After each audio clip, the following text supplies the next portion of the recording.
আসসালামু আলাইকুম everyone, welcome to my channel. উপরটা অনেক বেশি ক্রিস্পি, সেই সাথে দেখতেও লোভনীয় আর খেতেও মজাদার। এইরকম একটি রেসিপি হচ্ছে ফিশ ফিঙ্গার। রমজান মাসে আলু বেগুনি খেতে খেতে বোর লাগলে এই রেসিপিটি ট্রাই করতে পারেন। এত মজার একটি রেসিপি যেটা ইফতার প্ল্যাটারে থাকলে বাকি খাবারগুলো আপনি সরিয়ে রাখবেন। একদিন বানিয়ে আপনারা সংরক্ষণ করে রাখতে পারবেন প্রায় 2 থেকে 3 মাস পর্যন্ত। একই ভিডিওতে আপনাদের সংরক্ষণ পদ্ধতিও দেখিয়ে দেব। এইভাবে যদি আপনারা একবার ফিশ ফিঙ্গার বানিয়ে খান না, অন্যভাবে কখনোই আপনারা এই রেসিপি ট্রাই করবেন না। তো রমজানের প্রিপারেশনটা এখন থেকেই শুরু করুন। ফ্রোজেন আইটেম তৈরি করে চলুন রেসিপি দেখে আসি। বিসমিল্লাহ। ফার্স্টে এখানে আমি আমাদের পুকুরের রুই মাছ নিয়েছি। আপনারা চাইলে অন্য কোনো মাছও নিতে পারেন, বড় মাছ নিলেও কোনো সমস্যা হবে না। মাছের ভিতর দিয়ে দিচ্ছি 1/2 চা চামচ হলুদের গুঁড়া আর স্বাদ মতো লবণ। এবার মাছগুলো সিদ্ধ হওয়া পর্যন্ত জাল করে নিচ্ছি। প্রায় 10 থেকে 12 মিনিটের মতো সময় লাগতে পারে এই মাছগুলো সিদ্ধ হতে। 10 থেকে 12 মিনিটের বেশি সময় লাগবে না, কারণ মাছগুলো দ্রুত সিদ্ধ হয়ে যায়। এবারে পানি ঝরিয়ে মাছগুলো আমি একটা প্লেটে উঠিয়ে নিচ্ছি। কিছুক্ষণ অপেক্ষা করব মাছগুলো ঠান্ডা হয়ে যাওয়া পর্যন্ত। যখন কিছুটা ঠান্ডা হয়ে এসেছে তখন মাছের কাঁটাগুলো বেছে নিয়েছি। একটু ভালোভাবে বেছে নিতে হবে, এর ভিতর যেন কোনো কাঁটা না থাকে। আর হ্যাঁ, অবশ্যই চেষ্টা করবেন যে মাছে কাঁটা কম থাকে সেই মাছ নেওয়ার জন্য। আমি খুবই সাবধানে মাছগুলো বেছে নিয়েছি। এখন আমি মাছটাকে এক সাইডে রেখে চলে যাচ্ছি চুলাতে।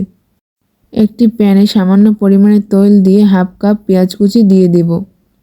পেঁয়াজটাকে আমি মিহি চপ করে নিয়েছি। পেঁয়াজটাকে নেড়েচেড়ে ভেজে নিচ্ছি পেঁয়াজের কালারটা যতক্ষণ চেঞ্জ না হয়।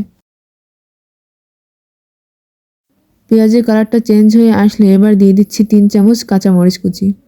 মরিচটাকেও আমি একদম মিহি চপ করে কেটে নিয়েছি। আর হ্যাঁ, কাঁচামরিচটা আপনারা আপনাদের টেস্ট অনুযায়ী দিবেন, যে যেরকম ঝাল খেতে পছন্দ করেন। সবকিছু আবারও কিছুক্ষণ ভেজে নিচ্ছি। এরপর দিয়ে দিচ্ছি 1/2 চামচ আদা বাটা এবং 1/2 চামচ রসুন বাটা। আবার ভালোভাবে নেড়েচেড়ে মিশিয়ে নিয়ে খুব ভালোভাবে ভেজে নিচ্ছি, যতক্ষণ না রসুন ও আদার কাঁচা গন্ধটা চলে না যায়। হালকা ভাজা হয়ে গেলে দিয়ে দিব 1/2 চামচ মরিচের গুঁড়া, 1/2 চামচ হলুদের গুঁড়া, 1 চামচ জিরার গুঁড়া, 1 চামচ গরম মশলার গুঁড়া ও স্বাদমতো লবণ। চুলার আঁচ একদম লোতে রেখে মশলাগুলোকে কিছুক্ষণ ভুনে নিচ্ছি।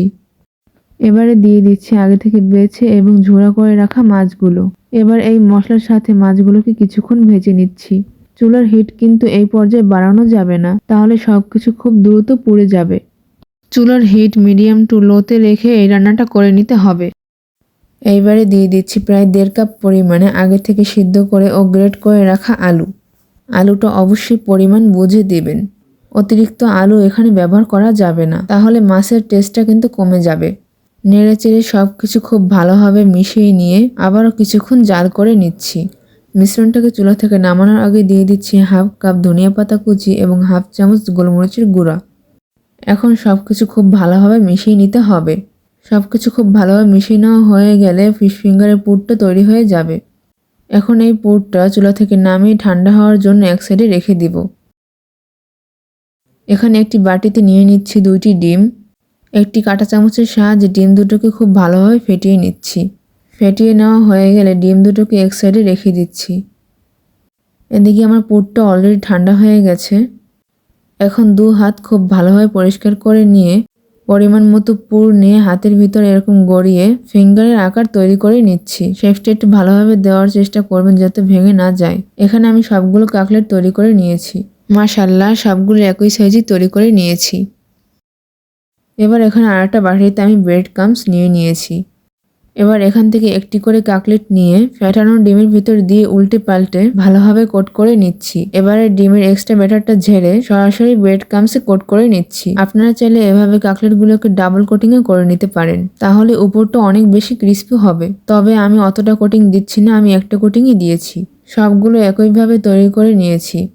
সবগুলো একইভাবে কোট করে নেওয়ার পর এখন আপনাদের দেখাচ্ছি এগুলো কিভাবে সংরক্ষণ করতে হবে। কিছুটা কাটলেট আমি এখানে স্টিলের প্লেটে নিয়েছি, সরিয়ে রেখে ডিপ ফ্রিজে রেখে দেব 2 ঘন্টার মতো। 2 ঘন্টা পর ফ্রিজ থেকে বের করে এগুলোকে আমি ফ্রোজেন করে রাখছি। একটি বক্সে এরকম ভাবে সাজিয়ে রেখে মুখটা বন্ধ করে 2 থেকে 3 মাস পর্যন্ত ডিপ ফ্রিজে সংরক্ষণ করে রাখা যাবে। এদিকে বাকি ফিশ ফিঙ্গার গুলো ভেজে নিচ্ছি। একটি প্যানে পর্যাপ্ত পরিমাণ তৈল গরম করে ফিশ ফিঙ্গার গুলো দিয়ে দিব। ফিশ ফিঙ্গারগুলো দিয়ে উল্টে পাল্টে উপরটা ক্রিস্পি হওয়া পর্যন্ত এবং সুন্দর একটি কালার আসা পর্যন্ত ভালোভাবে ভেজে নিচ্ছি। এগুলো ভেজে নিতে খুব একটা বেশি সময় লাগে না, কারণ ভিতরের পুর আগে থেকেই সিদ্ধ করা। শুধু উপরে কালার আসা পর্যন্ত আর ক্রিস্পি হওয়া পর্যন্ত ভাজলেই হবে। কাকলেটগুলো ভাজার পরে দেখতে কত বেশি লোভনীয় হয়েছে, আর এগুলো কত বেশি ক্রিস্পি হয়েছে, জাস্ট আওয়াজটা শুনুন। ইফতারে যদি এরকম মজাদার আর লোভনীয় স্ন্যাক্স থাকে তাহলে তার অন্য কিছুর প্রয়োজন পড়বে না। রমজানের জন্য এরকমই আমি প্রিপেয়ার করে রেখে দিচ্ছি, আপনারা চাইলেও এরকম করতে পারেন। রেসিপিটি আপনাদের কাছে কেমন লাগলো অবশ্যই কমেন্টে জানাবেন। আজকের মতো এই পর্যন্তই। আল্লাহ হাফেজ।